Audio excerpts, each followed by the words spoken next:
श्री सद्गुरु महाराज की जय।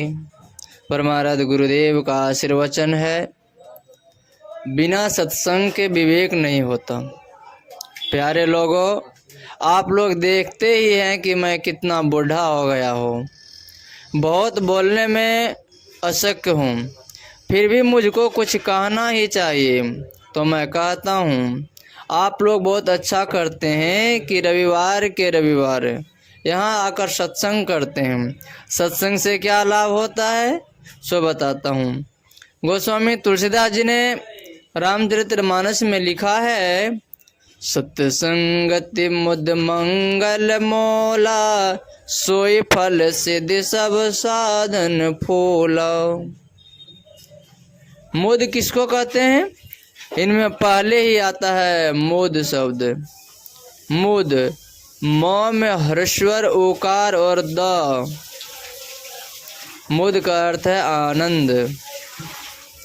यही साधन का फल है और जितने कुछ हैं फूल हैं। खुशी और साधन एक जगह हो जाए, जहाँ खुशी है वहाँ सुख है, जहाँ खुशी नहीं है वहाँ सुख नहीं है। यही सत्संग है। जो अपना उद्धार चाहे तो सत्संग का सहारा लें। बिनु सत्संग विवेक न होई। बिना सत्संग के विवेक यानी परिमार्जित ज्ञान नहीं होता है। इसलिए गोस्वामी तुलसीदास जी ने भगवान से प्रार्थना की है, देहि सत्संग निज अंग श्री रंग भवभंग, कारण शरण शोक हारी। अर्थात गोस्वामी तुलसीदास जी महाराज कहते हैं, हे भगवान हमको सत्संग दीजिए, क्योंकि यही तो जड़ मूल है और जितने साधन हैं सब फूल हैं।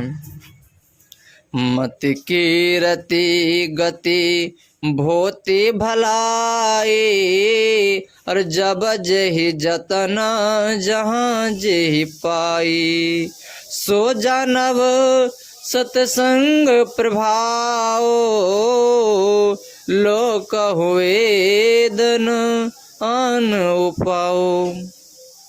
गति कहाँ तक है? गति वहाँ तक है जहाँ परमात्मा की प्राप्ति है। इससे आगे कोई नहीं पहुँचता।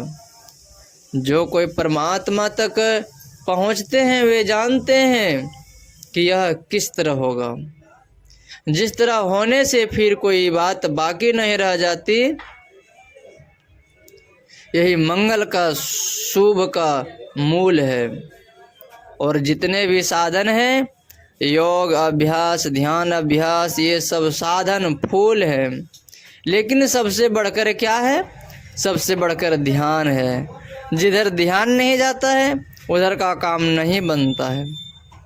हम लोग जब पढ़ते थे तो पंडित जी पढ़ाते थे कि ध्यान देकर पढ़ो। ध्यान देकर नहीं पढ़ोगे तो याद नहीं रहेगा, यानी स्मरण नहीं होगा। इसलिए ध्यान देकर पढ़ो। आप पूछेंगे कि ध्यान की बात कहते हैं, प्राणायाम की बात क्यों नहीं कहते हैं? तो देखिए, श्रीमद् भागवत गीता में ध्यान योग का एक अध्याय है, प्राणायाम योग का कोई अध्याय नहीं है। लोग कहते हैं कि श्रीमद् भागवत गीता नहीं पढ़नी चाहिए क्योंकि उसमें मार काट की बात है, किंतु यह बात यथार्थ नहीं है। वास्तविक बात तो यह है कि उनको गीता ज्ञान के जानकार गुरु से भेंट नहीं है, जिससे वे गीता का ध्यान योग की महिमा ठीक ठीक जान पाते हैं। जो गुरु की सेवा करता है वह अभ्यास जानता है, अर्थात ध्यान का अभ्यास जानता है। इसलिए श्रीमद् भागवत गीता में ध्यान योग पर बल दिया गया है। कोई कोई उसमें भी प्राणायाम निकाल लेते हैं, लेकिन यह उनका जोर है। जो प्राणायाम उसमें लगा देते हैं उनसे पूछा जाए कि श्रीमद् भागवत गीता में प्राणायाम योग का एक अध्याय है या ध्यान योग का एक अध्याय है? संत सेवी जी को कोई हाजत विशेष लग गई होगी, उसको मिटाने गए होंगे, उसको मिटाकर फिर आ जाएंगे। हमसे बेसी तो वे ही जानते हैं।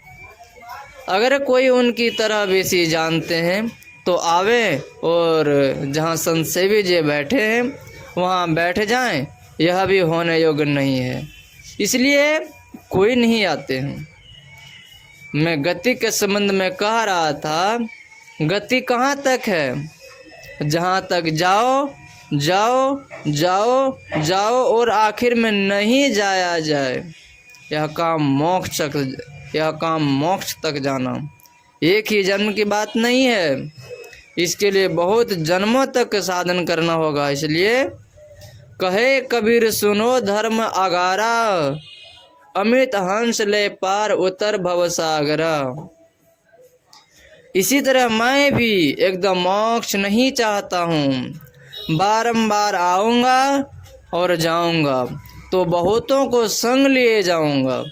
जैसे समुद्र में पुल बांधा जाए तो चिट्टी उस पर चढ़कर इस पार से उस पार हो जाए, इसी तरह जो संत सद्गुरु बारंबार आएंगे तो बहुतों से लोगों को ले जाते रहेंगे और बहुतों का संस्कार बन जाएगा। श्री सद्गुरु महाराज की जय।